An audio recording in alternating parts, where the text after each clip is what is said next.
my friends, that the road ahead will not always be smooth. There will still be rocky places of frustration and meandering points of bewilderment. There will be inevitable setbacks here and there. There will be those moments when the buoyancy of hope will be transformed into the fatigue of despair. Our dreams will sometime be shattered and our ethereal hopes blasted. We may again, with tear-drenched eyes, have to stand before the bier of some courageous civil rights worker whose life will be snuffed out by the dastardly acts of bloodthirsty mobs. But difficult and painful as it is, we must walk on in the days ahead with an audacious faith in the future. And as we continue our charted course, we may gain consolation from the words so nobly left by that great black Bart, who was also a great freedom fighter of yesterday, James Weldon Johnson. Stony the road we trod, bitter the chastening rod felt in the days when hope unborn had died. Yet with a steady beat have not our weary feet come to the place for which our fathers sighed. We have come over a way that with tears has been watered. We have come treading our path through the blood of the slaughtered, out from the gloomy past, till now we stand at last, where the bright gleam of our bright star is cast. Let this affirmation be our ringing cry. It will give us the courage to face the uncertainties of the future. It will give our tired feet new strength as we continue our forward stride toward the city of freedom. When our days become dreary with low hovering clouds of despair, when our nights become darker than 1,000 midnights, let us remember that there is a creative force in this universe working to pull down the gigantic mountains of evil, a power that is able to make a way out of no way and transform dark yesterdays into bright tomorrows. Let us realize that the arc of the moral universe is long, but it bends toward justice. Let us realize that William Cullen Bryant is right. Truth crushed to earth will rise again. Let us go out realizing that the Bible is right. Be not deceived. God is not mocked. Whatsoever a man soweth, that shall he also reap. This is our hope for the future. And with this faith, we will be able to sing in some not too distant tomorrow with a cosmic past tense. We have overcome. We have overcome. Deep in my heart, I did believe we would overcome.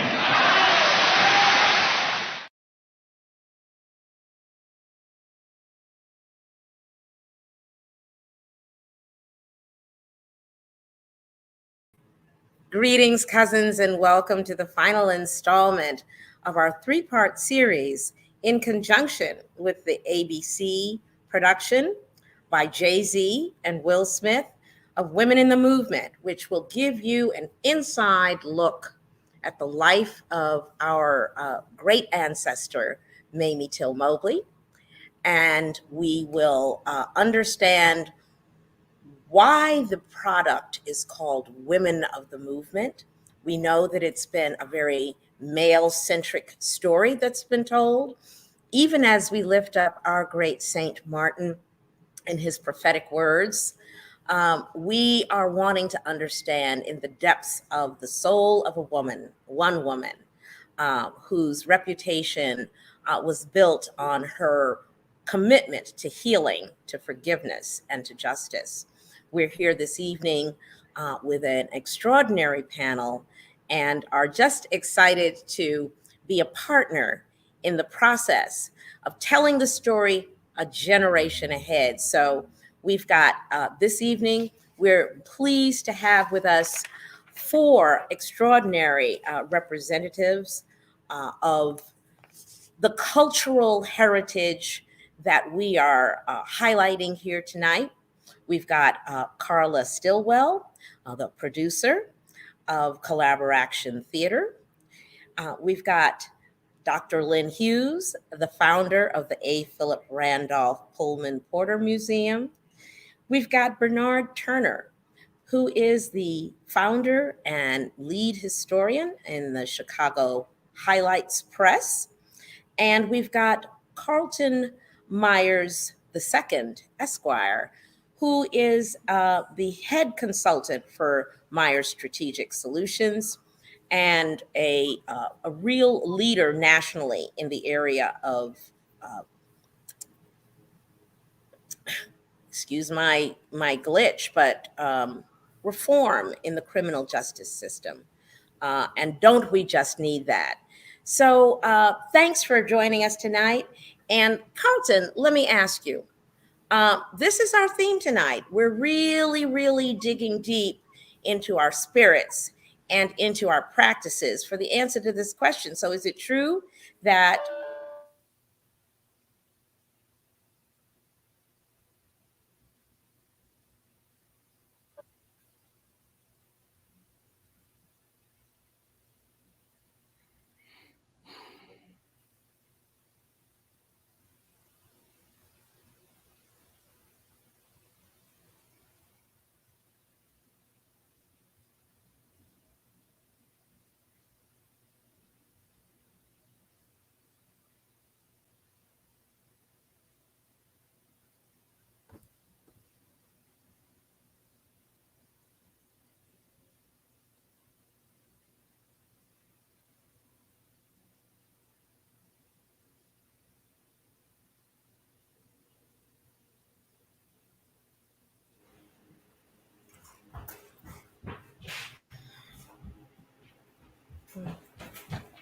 can you hear me? I think we are in the technical glitch category of things right now. Yes, I can hear you, Naomi. Okay. Sorry about that. Suzanne, our production assistant, is going to take care of the electrical glitch here. And meanwhile, the question of the evening is it true? Is the moral arc of the universe bending toward justice? You're a person who's dedicated to justice in the work that you do on the regular across the country. What's your opinion? My opinion is yes. I only believe that at this point we've seen that it's going to take a long time for justice to bend in the direction where everybody of all races and backgrounds will actually receive equity. Now, a good example is if you see here, I know you may not know my background. I used to direct NAACP National's Criminal Justice Reform Program. And as you can see behind me is a report that I co-authored while I was there at NAACP called the Born Suspect Report, which focuses on ending racial profiling by law enforcement on the state and local levels, provides all kinds of resources and historical context on that issue. Now, the reason why I bring this up is because when this was published was back in 2014. That was a very different time for America. And if we look at what's happened from then until now, at least in regards to policing reform, I know a lot of people are not happy about the George Floyd Justice and Policing Act not passing in Congress. But if we look at what's happened on the state and local levels, years ago, back in 2014, we were trying to get law enforcement and state lawmakers and local lawmakers to pass initiatives that are included within this report. For instance, requiring data collection and analysis and public reporting of all police activities like use of force, traffic stops, etc. Now, ever since 2020's protests for Black Lives Matter and substantive police accountability, there are now more than 30 states that have passed policing reform legislation into law that does not only include requiring the data collection, analysis, and public reporting of police activities, but also requires police accountability like decertification, taking away a law enforcement officer's authority and power to be a police officer in that state. In addition to qualified immunity, taking away an officer's defense to not be held accountable in civil court, for instance, for like money damages, because they claim I'm an officer and I have this defense of qualified immunity that prevents you from holding me accountable in civil court. And so these are all issues that back in 2014, the general public really did not understand and didn't have a comprehensive understanding of what these principles, these concepts, and these solutions mean, that now I believe ever since the Black Lives Matter movement in 2020, looking at President Obama's presidency before that, we are now in a time where we're seeing the fruits of the labor. However, I know, like I said earlier, I think it's going to take a long time and it's going to be slow in reaping those benefits. But I do believe that looking at what's going on with policing reform, at least on the state and local level, we've seen a lot of progress from 2014 up through 2022. But when we look on the flip side of the coin, we look at voter suppression laws, which right now on the state level have gone rampant. So we do see that even when we have a lot of movement going toward the direction of justice, we also have a lot of movement resisting that kind of momentum. And so that's something else that we're seeing. But I do believe in the end, we're going to be in a better situation now than we were before all of these challenges. And so what doesn't kill you makes you stronger. It's essentially what I'm saying.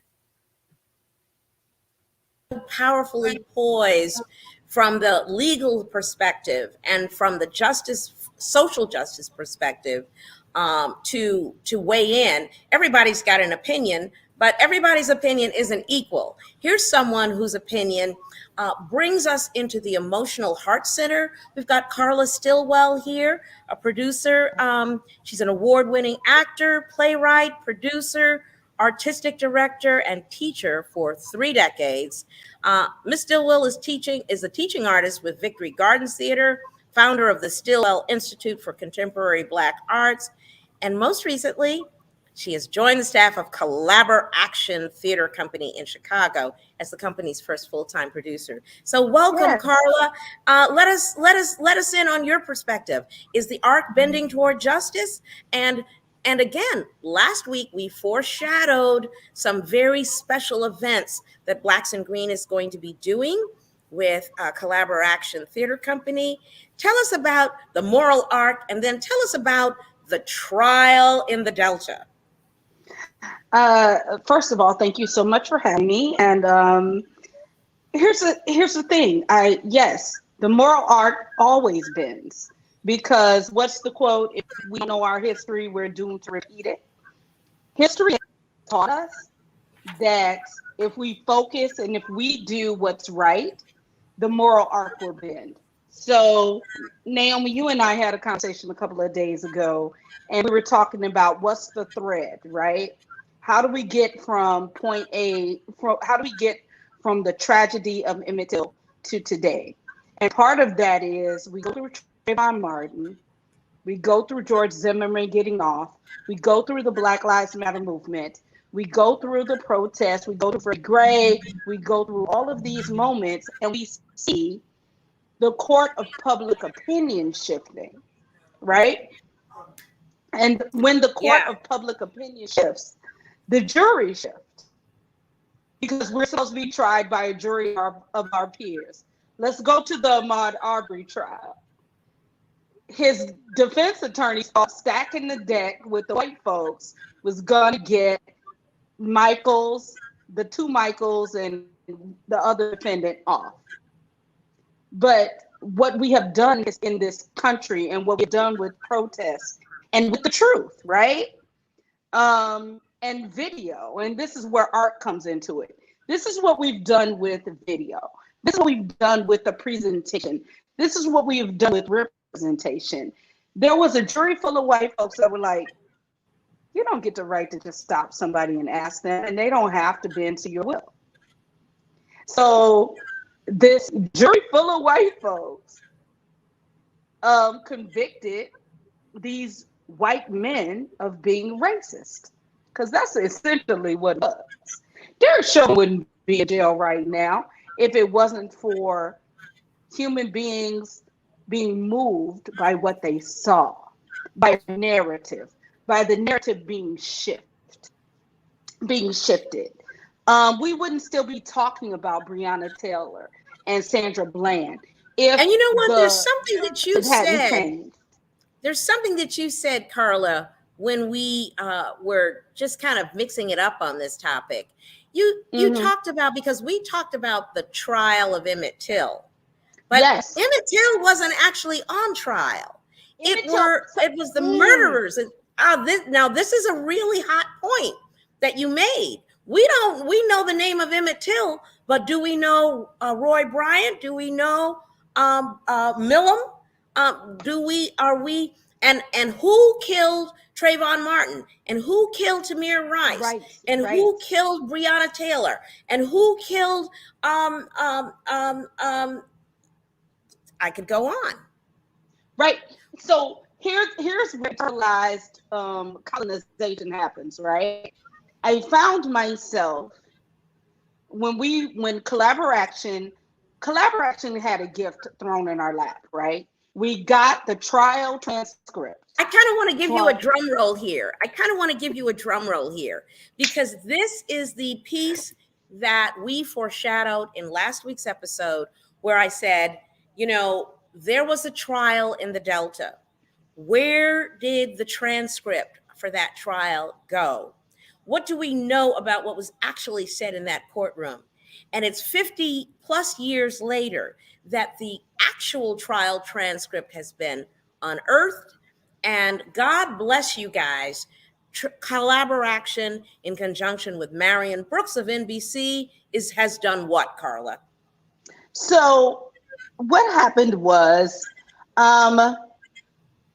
apparently about 6 years ago, a little more than that, I think, there was a young journalist that got in touch with the actual defense attorneys for the trial. You remember when Carolyn Bryant was being retried and it came up in the news that she had lied and she admitted it? It was because this transcript fell in somebody's lap. I don't know all the details, but the transcript fell into some reporters' laps. And that transcript made its way to Collaboration, our organization. And we're not just a theater company. We are a company that does work. This is the only reason my little brown face is there, because we're actually doing the work of social change, right? So we get this transcript. It's like 390 pages of the trial. And there are some very interesting details in the transcript. One of them is the identification of Emmett Till. They could not. And let me jump in and say that in the second evening film, the question about the identity of Emmett Till, and if you're not watching Women of the Movement and the documentary afterwards, you're really missing some riveting, heartwarming, and a sort of stultifying drama. It's all those things at once. And Carlton, I'm going to come to you in a minute and ask you about, the Arbery trial and the Department of Justice closing out the Emmett Till file.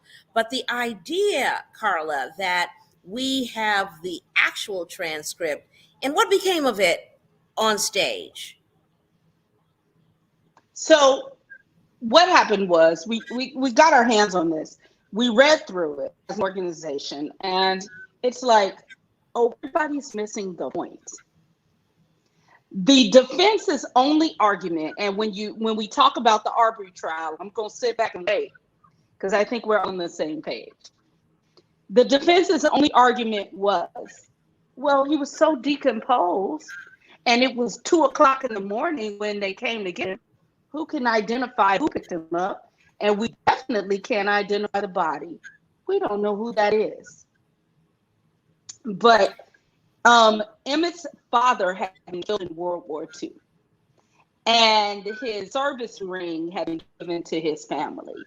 And Mamie had given that ring to her son. So that ring was still on the body.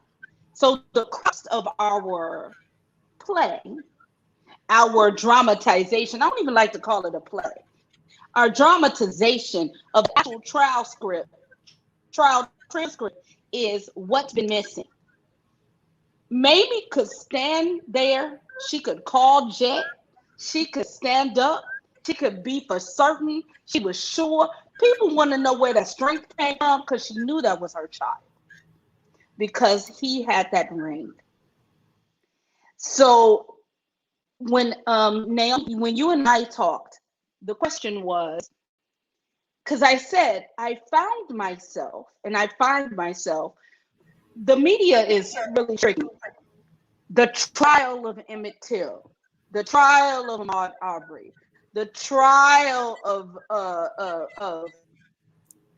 any number of Black and brown people who have been murdered by police, but we never say the names of the murderers. The names And of the that's murderers. And I promise you that that's a Blacks trick. in Green will be running a list of the names of the murderers as one of the Like- outcomes of our work together. Because we keep saying, say their name, say his name, and we should honor the people who were murdered. But what we also have to do, and this is our artistic mission, is to make sure we name the people who committed the heinous act. Name the We people name who the people committed the who heinous killed, act. who murdered our family members, who murdered our ancestors. We need to name the people. This play is the trial in the Delta, the murder of Emmett Till, and it is the trial of J.W. Milam and George Bryant, the two people that murdered Emmett Till and admitted to it. That's not a And admitted to it. They got off. They admit to it.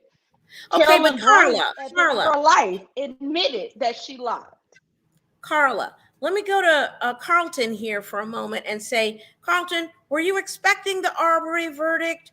Were you expecting the Department of Justice to shut the case down?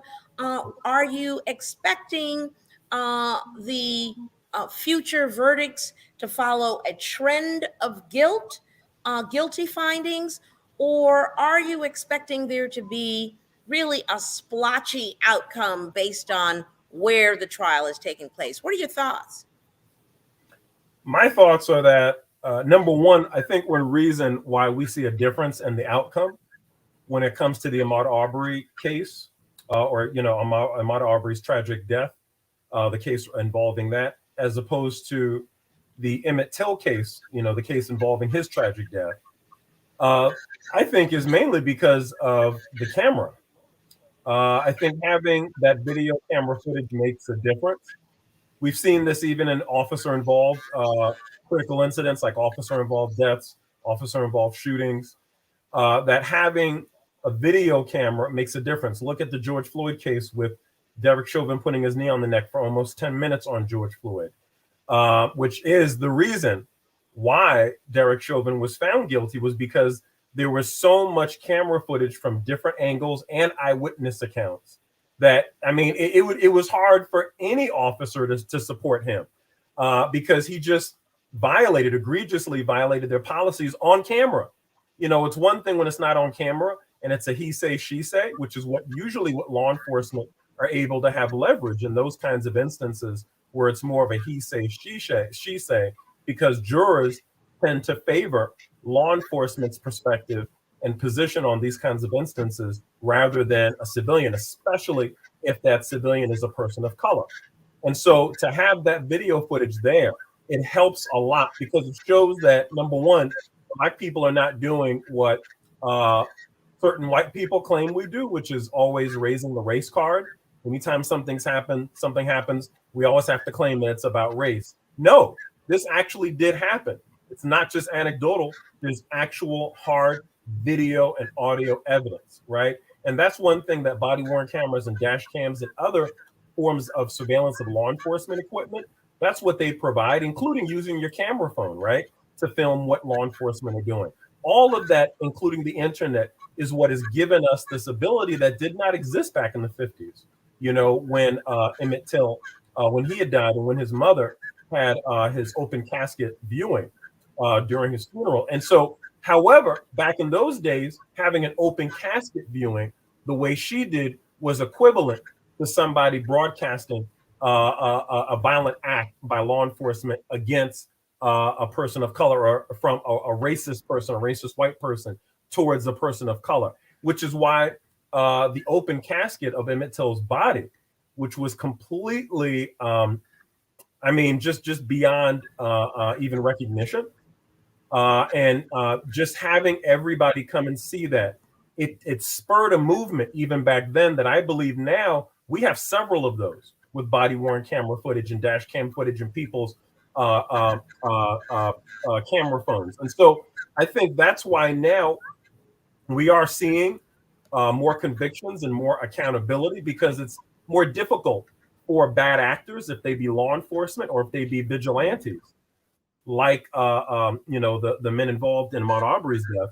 That's why it's harder for them to get away with it. But I do want to add one important thing, that understanding on Ahmaud Arbery's case, that case would never have seen sunlight, okay, if it were not for one of the men who was involved in his death actually coming out with the video footage from his phone.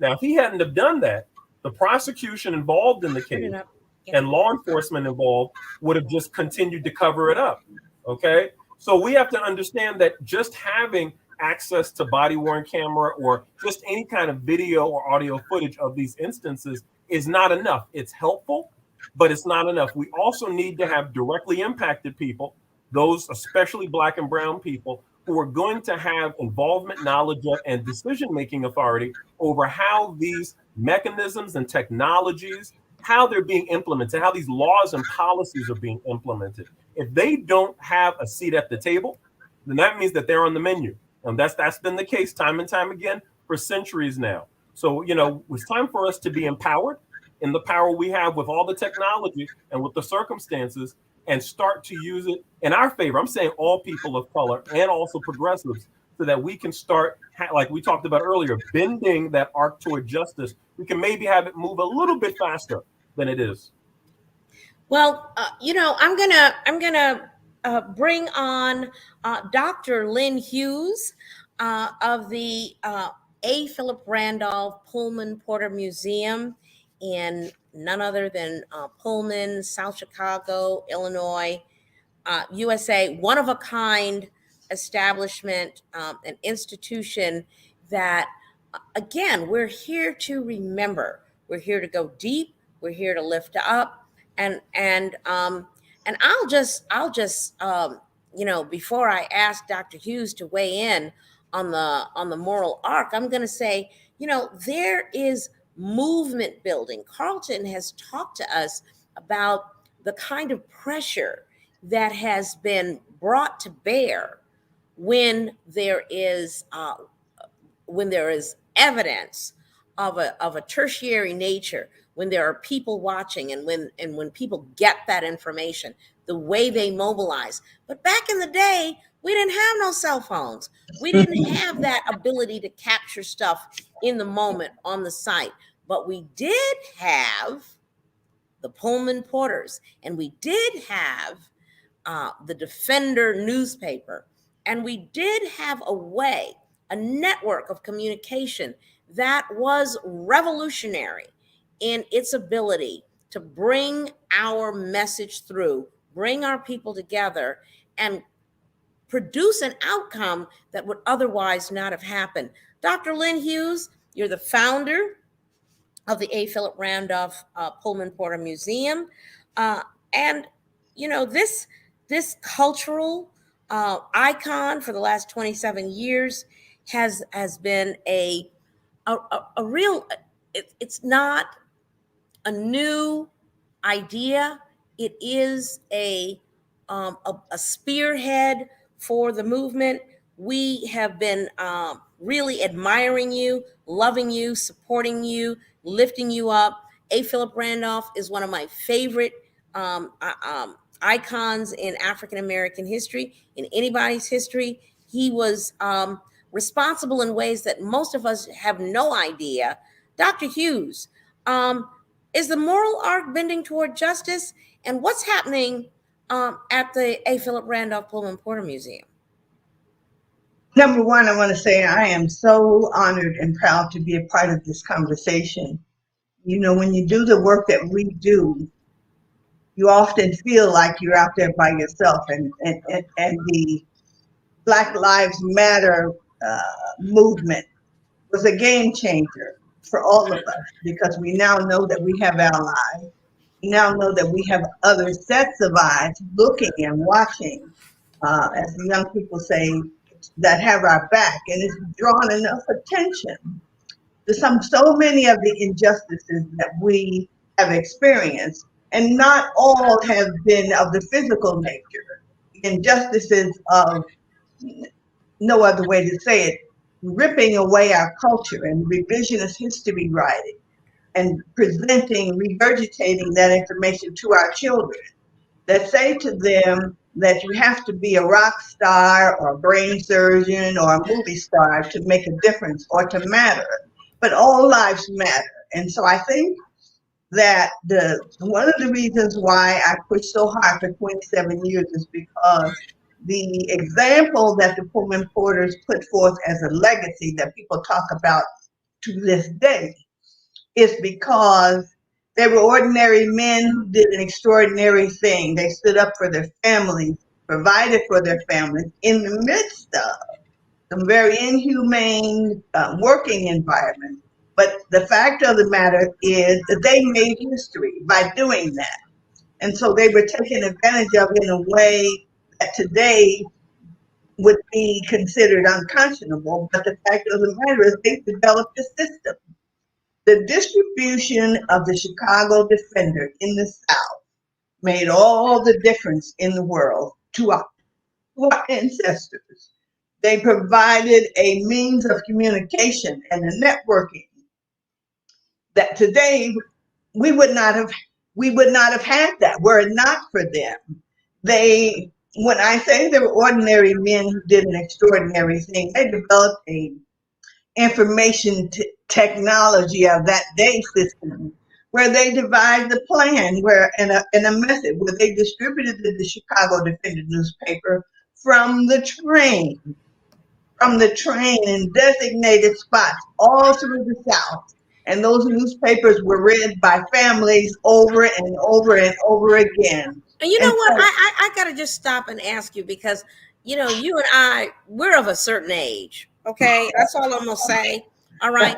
So, do people really understand what a train was? What that vehicle in the Great Migration? Do people really understand what a porter was in the George Pullman grinding mechanism of profit making for the Pullman train company?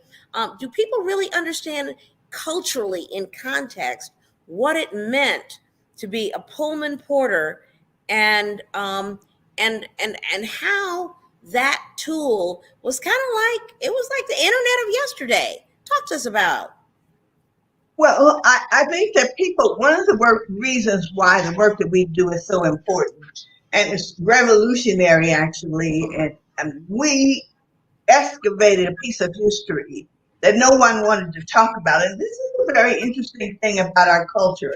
There were so many people who had Pullman porters in their family that because they had achieved a certain economic bracket, wanted to disown that history, and they would only talk about it around the dinner table at home. But in fact, it was something to be very much proud of because they broke barriers in the work that they did. They took a menial job and made it something that became coveted. They dignified it with such. Absolutely. Oh my Absolutely. God.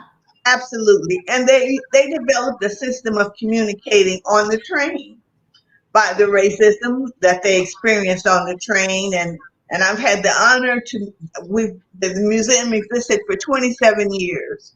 I had the honor to meet many, many, many of them and heard their stories that they shared that was really heartbreaking.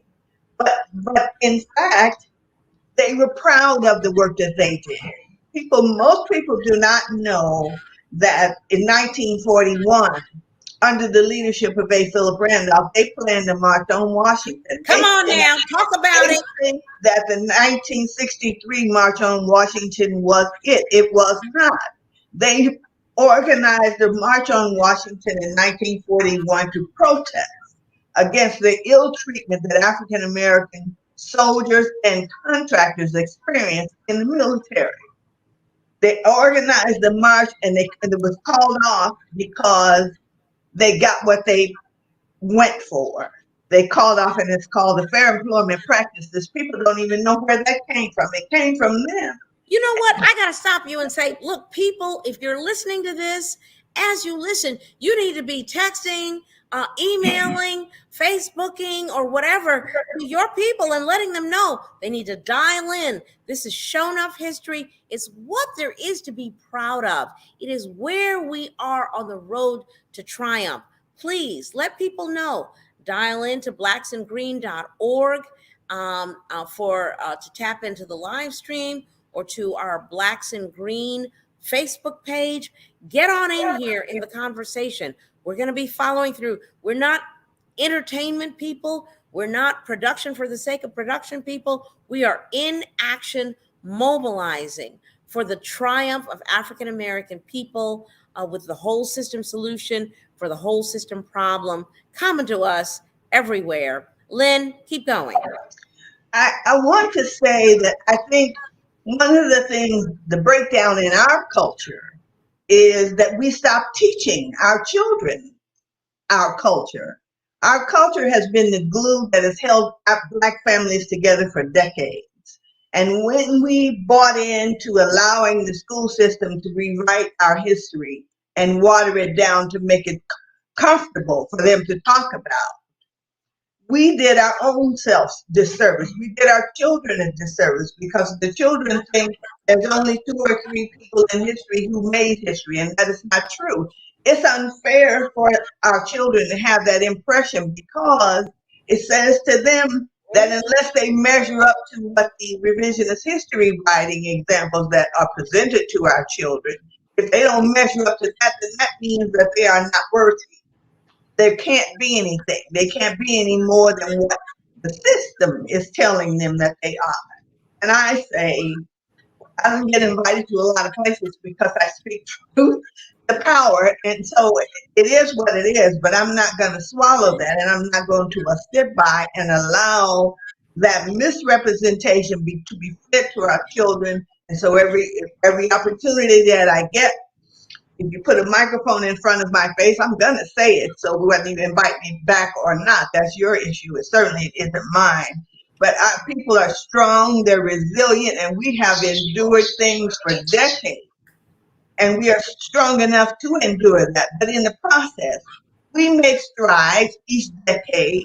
We have not come to where we ought to be or where we deserve to be. But the resilience of the African American people is unstoppable. Well, let me ask you this, Carlton Mayer. Where was our resilience after the Rittenhouse trial? What went wrong there? How did we end up with that different kind of verdict, the traditional, frustrating, heartbreaking verdict in Rittenhouse, and as opposed to that we received with Arbery? I actually would rephrase that question to what went right in the Rittenhouse case. Now, if you compare the circumstances of the Ahmaud Arbery case to the Kyle Rittenhouse case, something that you'll see is that they're very different from each other. Number one, in regards to Kyle Rittenhouse, you're talking about a situation where, number one, Kyle Rittenhouse himself was not from Kenosha, Wisconsin. And the individuals who he ended up shooting, killing, and injuring were also not of Kenosha, Wisconsin. So these were all people that were foreigners, at least in the eyes of the people that are residents of Kenosha, who were coming into their community. And for some of the residents of Kenosha, they felt that they were there protesting, engaging in an uprising. Other ones viewed it as a riot. Either way, these were, for the most part, people that were not from the community coming in and engaging in all kinds of activities that community members were not okay with at the end of the day. And so when we look at Ahmaud Arbery's case, that's very different. In Ahmaud Arbery's case, we're talking about 3 men who are all from the same community that Ahmaud Arbery and his family are from. And these 3 men essentially stalked Ahmaud Arbery down, hunted him down, which was shown on the camera phone footage, and they eventually killed him when he started holding them, facing them for stalking him and trying to approach him aggressively. And so at the end of the day, I believe that those circumstances are very different. Ahmaud Arbery's case, you have him and the other men involved in it. Everybody involved in it is from that community. And I think that made a difference when it came to the verdict coming down and also the conviction, because at the end of the day, I think that if that video was not released, the story of Ahmaud Arbery would have been exactly what it was. He was just, going around some kind of a house that was being constructed, and he would look very suspicious. We didn't know what he was up to. And when he was confronted about that, the people that lived there confronted him being, good citizens and good Samaritans. He then got aggressive, and then, they used force and self-defense, the whole castle doctrine or the stand your ground laws. So that would have been the story, and that would have been that, book closed, if it were not for the video. And so the video is what called all of that whole story into question, and is ultimately what brought about the conviction and the accountability, because at the end of the day, when white and black, Latino, all the community members in that community saw what really happened instead of hearing about what happened, that's when I believe that led to a change of heart, and ultimately definitely fed into that decision. But when you look at Kyle Rittenhouse, these are all people that are not from the community. I don't think there was as much investment in there being a guilty conviction in Kyle Rittenhouse's case because of that. Now, if any of those people that were killed by Kyle Rittenhouse were of the Kenosha community, regardless of their race, I do think that would have changed the equation and possibly would have led to some kind of a guilty conviction, even if it was on a menial charge. But that's not what happened. Everybody involved in that situation was not from Kenosha. There was no investment from the community in that decision. And to be honest, the community members actually felt that the protesters who came into the community, not necessarily the people like Kyle Rittenhouse who were quote unquote defending the businesses, but they felt that those protesters were coming into their community and starting a lot of trouble that they did not want in their community. So I think that level of animosity toward the protesters also fed into there being a very different outcome in the Kyle Rittenhouse case compared to the Ahmaud Arbery case. So once again, it comes down to the community, the local community. And that's why I'm saying the more community members are involved in the solutions, the better the solutions are going to be for the long term. Because at the end of the day, it always comes back to the local community. Well, I want to say something about local community, and I want to bring on our beloved guest, Bernard Turner, who, I've known Lynn for decades, I've known Bernard for decades, and I can personally testify to the consistency and the depth of their work in the community regarding heritage, regarding story, regarding documentation. Bernard Turner, he's the executive director of the Black Metropolis National Heritage Area, Economic Development and Collaborative. The idea here is that we have an internationally renowned destination, Bronzeville, USA. And we have in Bernard not just a person who is an enthusiast. He's an historian, he's a docent, he's a documentarian, he's an author, and he's someone that we trust with our story. I want to ask you, Bernard, hey, where's the arc? Is it bending toward justice, in your opinion? And what has the history of Chicago, and you're the founder of Chicago Highlights Press. You're telling this story all the time on tours, in articles, in the neighborhoods where we are charged with passing that story on to next generations. What do you say? How is the arc bending? Good evening, everyone. And so thank you so much, Naomi and Blacks and Green, for inviting me to participate. I am working now with the Black Metropolis National Heritage Area Commission. Our sole focus is getting the designation of National Heritage Area for Bronzeville. And there's so much history there, it's unbelievable. You think about the Great Migration, you think about the Pullman porters who were so instrumental in taking the information to the South with the Defender newspapers, that people read about jobs that were available in Chicago and opportunities to leave the South and come to Chicago. And yes, I believe the arc of justice is bending. The arc is bending toward justice, especially when you think of Chicago as a destination for 600,000 people who migrated here over a period of 30 or 40 years looking for a better opportunity. They came here, they found jobs, but they also had to endure some very harsh conditions. For example, restrictive covenants.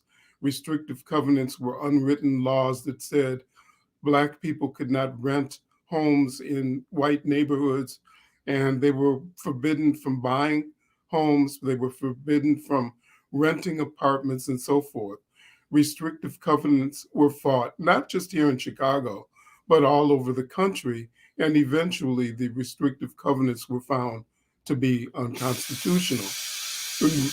Another practice that was here in Chicago was redlining.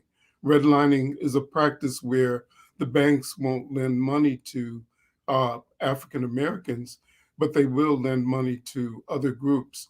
But even after the restrictive covenants were found to be unconstitutional, people still were not able to move to other neighborhoods. So I think about the Great Migration. I think about the injustices that we've had here, and think about the ingenuity, the hardworking stick to itiveness of our people. And I think that the injustices will be overcome. I was just really moved by Martin Luther King and thinking about his work in Chicago. He came here to protest, um, to work for equal housing. He didn't just work on it downtown, he worked on it in the neighborhoods in Chicago. And he was beaten, had rocks thrown at him. And he had a lot of opposition against him to do what he did. And it's also questionable what his legacy was here. But I believe that he did do some really good work here. We have a bunch of assets in our community, including the Emmet Till House, the armory for the soldiers who fought in World War One, the monument to the soldiers who fought in World War One. All of those things together tell you about the ingenuity, the strength, and all of the work that we as a people do and continue to do to overcome injustice. Skill as a documentarian, you have cred as a community member, you have longevity in the research that you've been doing, you're on the ground in the field doing the practice. You're what they call walking the walk. Tell us what we all need to be doing, knowing. Like here in West Woodlawn, here in our Sustainable Square Mile, we have the elders of West Woodlawn, and then we have the House of Emmet Till at 6427 South St. Lawrence, which was ghettoized, left for dead. We had squatters living in there. When we went in as Blacks and Green, as the new owners of the property on October 6th, 2020, we couldn't get in because the locks had been changed and the squatters had taken over, and they had comforted themselves with burning, you know, let me stop. It's emotional for me. But we have not enshrined our shrines. So what we're doing right now is we're gathering all of that information. All of the assets that are in our community are part of the National Heritage Area. And it's not just the Bronzeville area. It is contained in 3 congressional districts on the south side. So it goes from the Pullman area, West Pullman, all the way to Bronzeville, Woodlawn, and even parts of the near west side. So Bronzeville is a community that has a ton of assets, and it's a growing community. And a lot of the work that we're doing will bring jobs and new vitality to the neighborhood. Well, even as we sit a stone's throw from the Obama Presidential Center here in the southernmost tip of the Black Belt of the Black Metropolis National Heritage Area. And by the way, we want to give a deep sweet chocolate shout out to Paula Robinson of the Bronzeville Community Development Partnership, who has been for so many years a leader and a steward in our heritage, in the monetization of our assets in that realm, and just lifting up through the hollowed halls of power that others understand and appreciate as we do the invaluable contribution of the great migration comers who brought genius and courage and creativity and a work ethic and who changed the face of America. And Bernard, appreciating you so much for your ability to document that. And just wondering, as we bring the rest of our panel back here together as a group, where do we go from here? How do we heal? How do we forgive? How do we achieve justice? Um,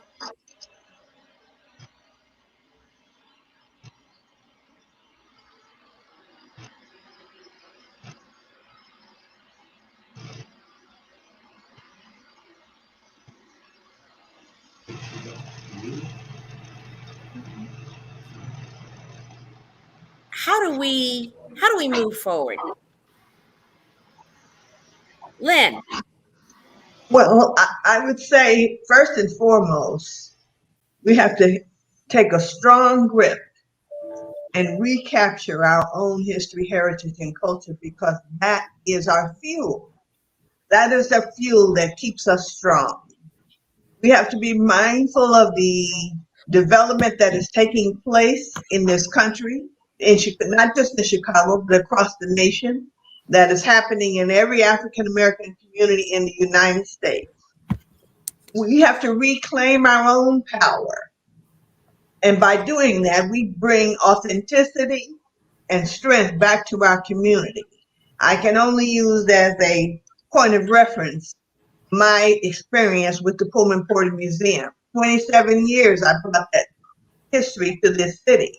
And so all of a sudden, everybody is now an expert and claiming the culture that I worked 27 years to create. it's called appropriation. That's called Appropriation.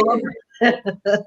And so we need to be mindful of that. And it's okay to sometimes to be a little, I don't want to say belligerent, but we have to stand up for ourselves and say, okay, National Park Service, you cannot come and take what I've created. You cannot. First of all, you don't bring the authenticity. You bring the money, but you don't bring the heart. And our children need the authenticity and the heart. They need to see us standing up for what we believe in. Bernard, what's your advice as we take these next steps forward? And by the way, on the blood of St. George Floyd and all of the martyred men and women who have lost their lives to injustice, lynching is the backbone, or maybe that's not the right way to say it, but it is the ground on which we stand, the innocent lost lives. But how do we proceed forward with healing, with forgiveness, and with justice? Bernard, what's your advice to us? Well, I think we need to know who we are, where we've come from, and read as much as we can. We have so many heroes in our neighborhoods. We have the Congressman Rush, who is retiring, but one of his most important bills that he's put out is the bill to make Brownsville a National Heritage Area. And the story of Emmett Till is also a part of the Bronzeville, the Black Metropolis National Heritage Area. And part of what he's doing is he's promoted a bill, an anti-lynching bill. So all of that is part of the story that we're telling. That starts with the Great Migration, but it also tells the story of an Ida B. Wells, for example, who, her whole career was to protest lynching, and she's Yes, become a very important figure, not only in that realm but also in the suffrage movement in in Chicago and nationally to help the women get the vote in 1920 with the 19th Amendment, and just recently a monument to her. So we need to keep telling these stories. We need to communicate. We have the Bronzeville Historical Society, Sherry Williams, her stories and what she does with recreating the figures who lived and worked in the community and telling the stories of the people who lived there and worked there and um, you know recording their history.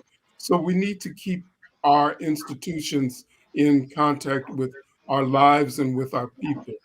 And I think that's the direction we go in. yeah, and the story of healing, of forgiveness, and for justice, we're anchored in that as a people. Carlton, would you bring us home this evening with your action views for the next steps for healing, justice, and forgiveness as you see it here in the on the ground, in the moment times for this theory of change we're talking about?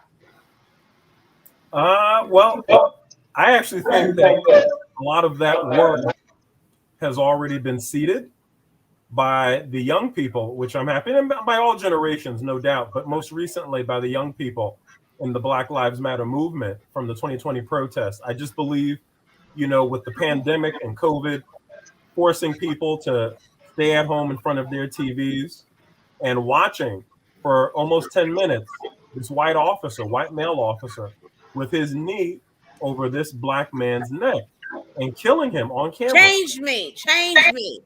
I just believe with Breonna Taylor's death, with the death of others that happened around that time, I just believe that, Black Lives Matter, they changed the game when it comes to making people think more about reimagining public safety and what does public safety really mean?